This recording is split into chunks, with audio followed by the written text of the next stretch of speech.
You can't be serious about that, can you? I'm very serious about it. I'll give him credit for that because there's a lot of the bravery for running away when he got tired. No, the bravery. Sorry. No, go on. Sorry. From round one, running away, jumping up and down, falling down on the floor. Yeah. $1 million. He did not, but go ahead. For a clown show. For a freaking clown show. Jake Paul embarrassed himself, embarrassed the sport, and embarrassed everyone that calls himself a fighter. Stephen A. Smith confronted Jake Paul during a live interview following his knockout loss to Anthony Joshua, questioning why Jake chose to face such elite opponents so early in his career, and calling it a dangerous move. Jake responded with confidence, insisting he still has everything he needs. The best team money can buy, intense training, and belief in himself, making it clear that this defeat will not end his boxing journey. Definitely, I need a few more fights. I'm not taking him on in my next bout, but a couple more years of experience with the team I got. I'm surrounded by the best team in the world possible that money can afford, so I'm getting exponentially. After Jake Paul's fight with Anthony Joshua, Logan Paul responded to the mixed reaction from fans and critics, brushing off much of the negativity as hate that would exist regardless of the outcome. He explained that fighting at such a high level naturally invites intense scrutiny, and while no one realistically expected Jake to beat a two-time Olympian, his confidence and determination made the attempt admirable. Logan pointed out that even after suffering a broken jaw, Jake stayed positive, joking, filming content from the hospital, and showing his resilience and genuine love for boxing. He stressed that this fearless mindset, pushing through pain and adversity, is what fuels Jake's journey. And despite the loss, the fight was a net positive that proved Jake's toughness and earned respect through perseverance rather than victory. Boxing glove fire. Haters gonna hate. It's just the name of the game, you know. When you're operating at the high level that my brother and I are, the haters come with it. I mean, statistically speaking, part-timer, I think the narrative's dead. I've been showing up every single Monday for the past month and a half. I've wrestled in 4 out of the 5 times I was there. I won every single match. So like everyone who's yapping can now shut their trap because the narrative's dead. I mean, you brought the receipts. I think that the proof stands for itself. And you mentioned your brother. Jake went 6 rounds on Friday night with Anthony Joshua. I know how proud you are of him. You were in the hospital with him afterwards. You called him an absolute warrior and said on your Instagram that his broken jaw won't break his spirit. How did you think, and what did you think of how the fight went down?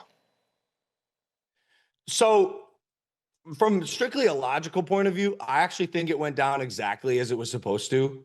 I'm not sure anyone really thought that Jake was going to beat Anthony Joshua, but you have to understand, being his brother and in his close circle, he has this conviction that makes you believe, and he has this ability to defy reality and morph it into his vision of how it'll transpire that makes you think he'll win.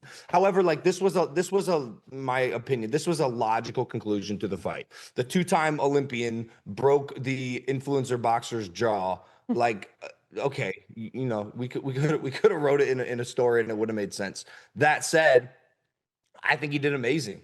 I'm incredibly proud of him. I think it was a net positive. I think the world can see now how tough Jake Paul is. Eddie Hearn shared his perspective on Jake Paul's performance against Anthony Joshua, pushing back against claims that Jake was merely running and explaining that such criticism ignores the reality of the matchup.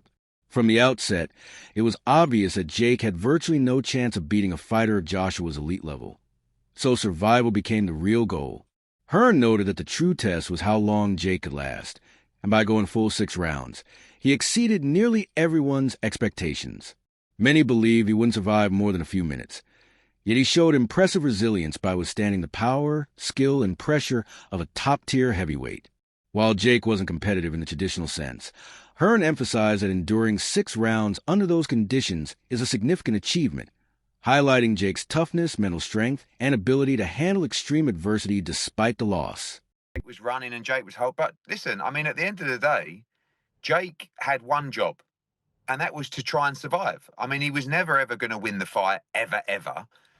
And if you would have said to me, do I think he'll go 6 rounds? I would have said absolutely not. I mean, I felt that it would take AJ a couple of rounds to get hold of him, because I knew Jake can move a bit and he'd be moving off the back foot and he'd be holding. But it was the way that he did it, I think, was actually quite impressive. Like, not that particular part, but the way that he would, the way that he was strong in the clinch. He wouldn't let AJ get his shots off in the clinch. He made him miss a few times. And obviously, AJ's been out of the ring for a while. But to be honest, I think the most fascinating thing of the whole night in terms of the fight was how he didn't get flatlined by that right hand. I mean, I said going into the fight, it's probably going to take AJ a few rounds to get hold of him. And I also said, as soon as he lands clean, the fight's over, right? He landed a few before, but the first that he landed really clean was the final shot. But, he never flatlined Jake. I mean, he did break his jaw in 2 places, which is a disaster. But there are a lot of heavyweights that would have been out cold from that right hand. I mean, one of them was Francis Ngannou in a pretty similar shot, really.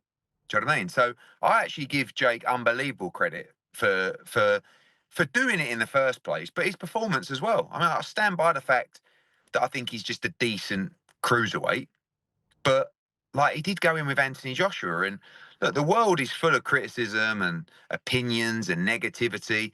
Who else is doing what he's doing at what is he, late 20s? I mean, quite phenomenal.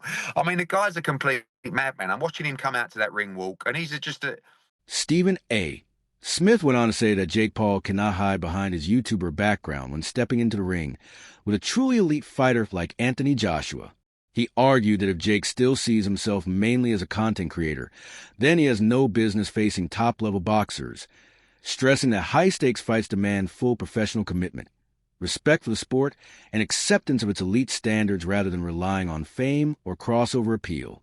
Boxing trainers for years. He takes the sport very, very seriously. Thank you. So let me ask you, that's the question I have, because great kid, great businessman, by the way, amazing. And I know how he does all this, the character and the persona. We keep saying that he doesn't want to be a boxer. He's not a boxer, but then Jake Paul is a boxer. Yeah, exactly. That's my point. Exactly. He's a boxer. He can fight. I respect it. So go in there against fighters. You should be climbing the ladder towards those other fighters and taking the sport seriously to the